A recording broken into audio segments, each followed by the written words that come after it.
China's rejection of 150,000 tons of American beef has set off ripples that extend far beyond agriculture. This decision is not just about trade between two nations.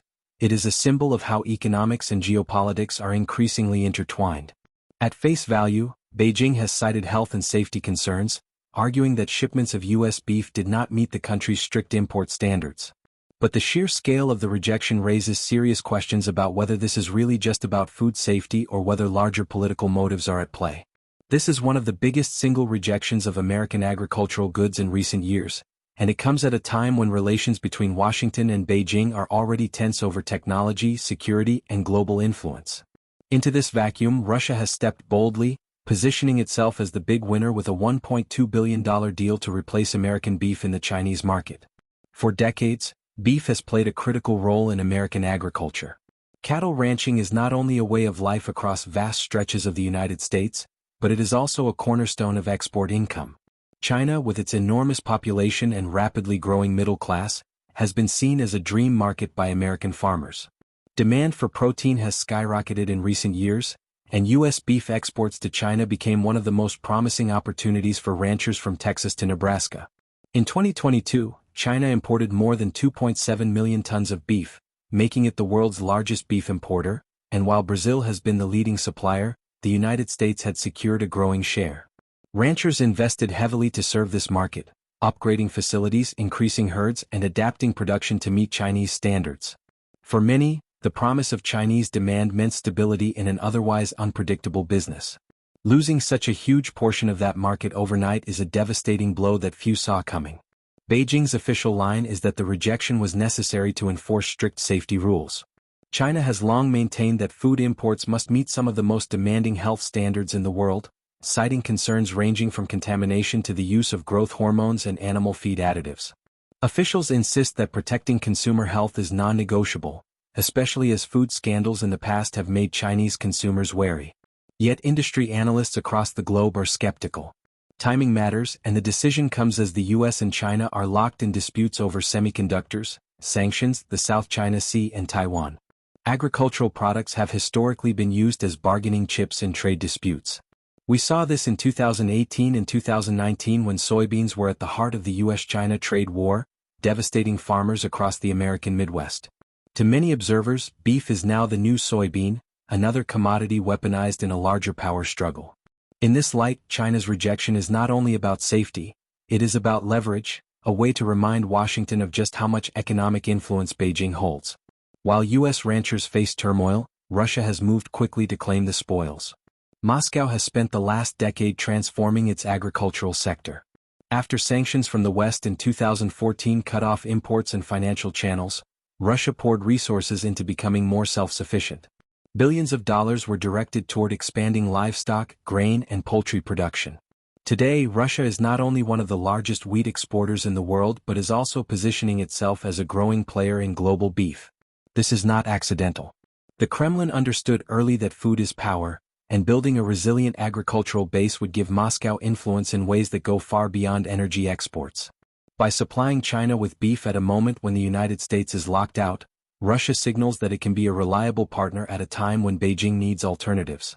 The $1.2 billion opportunity created by China's rejection of U.S. beef is a windfall for Moscow, but it is also a chance to solidify its relationship with Beijing, deepening ties that have been growing stronger each year. For American farmers, the impact is immediate and painful. Cattle ranching is already a tough business. Margins are slim, feed costs are high, and weather disruptions, from droughts to floods, constantly threaten livelihoods. Many ranchers had come to rely on exports to China as a buffer against these challenges. With one sudden decision, that outlet has disappeared. Oversupply in the domestic market is now a looming risk. If American beef that was destined for China is forced back into the U.S. market, prices could plummet. Lower prices might sound good for consumers at the supermarket, but for ranchers already stretched thin, it could mean financial ruin. Communities across cattle country, from the plains of Kansas to the ranchlands of Montana, could feel the sting in real ways, with jobs, small businesses, and entire local economies tied to cattle sales. For these communities, China's decision is not an abstract geopolitical maneuver, it is a direct threat to their livelihoods. The global beef market is highly interconnected, and the ripple effects of this decision will be felt everywhere. Brazil, already China's largest beef supplier, stands to benefit as it increases shipments to meet demand. Argentina too may see gains, although its domestic economic turmoil limits how much it can take advantage. Australia, which has had its own rocky trade relationship with China in recent years, has recently seen improvements in diplomatic ties and could also regain some lost ground. In other words, China has plenty of options. For the United States, losing market share is more than a short-term problem. Once supply chains adjust, once Chinese companies build relationships with Brazilian, Russian, or Australian exporters, regaining that trust in those contracts will be extremely difficult. In global trade, once a competitor replaces you, the loss often becomes permanent. China's move also raises the broader issue of food security. For Beijing, food is more than a commodity, it is a foundation of stability. China's leaders are acutely aware that food shortages have historically triggered unrest, and they are determined to diversify supply chains to avoid dependence on any single country.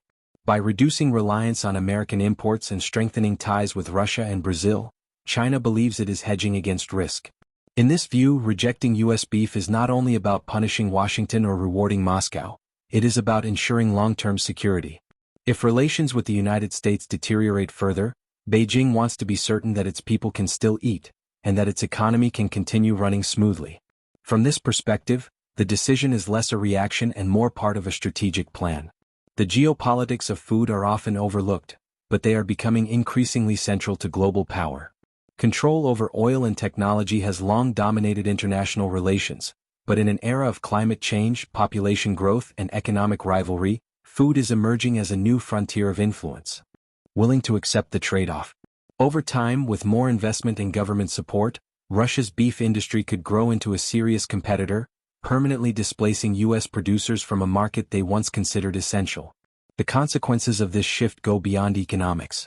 This is about alliances and the kind of world we are moving toward. The growing partnership between China and Russia is one of the most significant geopolitical developments of our time. Energy has been at the center of that partnership, with Russia supplying oil and gas to China at record levels. Now agriculture is being added to the mix, making the relationship even more comprehensive. For Moscow, this is a way to show it can thrive despite isolation from the West. For Beijing, it is a way to strengthen ties with a partner that shares its interest in challenging U.S. dominance. For Washington, it is a warning sign that the world is tilting in ways that may be hard to reverse. As we watch this unfold, we must recognize that food is no longer just food. It is leverage, it is strategy, and it is a weapon in the great game of global power. China's rejection of U.S. beef and Russia's swift entry into the market illustrate this reality in stark terms. For American ranchers, the pain is immediate and personal. For Russia, the gain is strategic and financial. For China, the decision is about both security and politics. And for the rest of the world, it is another reminder that what ends up on our dinner plates is increasingly shaped by battles far beyond the farm. So where does this leave us? For the United States, the road ahead will be difficult. Finding alternative markets is possible, but none are as large or as lucrative as China. For Russia, the challenge is to scale up quickly and prove it can be a dependable supplier. For China, the task is to manage its shifting alliances while ensuring that food supply remains stable. And for the rest of us, the lesson is clear. The geopolitics of food are real, and they are reshaping the world in ways that will affect us all. China's rejection of 150,000 tons of U.S. beef may seem like a story about agriculture, but it is in fact a story about the future of global power. Russia's $1.2 billion windfall is not just money, it is influence. And American ranchers, once confident in their role as suppliers to the world, are now facing the harsh reality of being cut off from the fastest-growing market on the planet. This is not just about cattle. It is about power, politics, and the ever-shifting currents of a global system in transition. The only certainty is that the dinner table has become a battleground, and every steak, every shipment, and every trade deal carries with it the weight of international rivalry.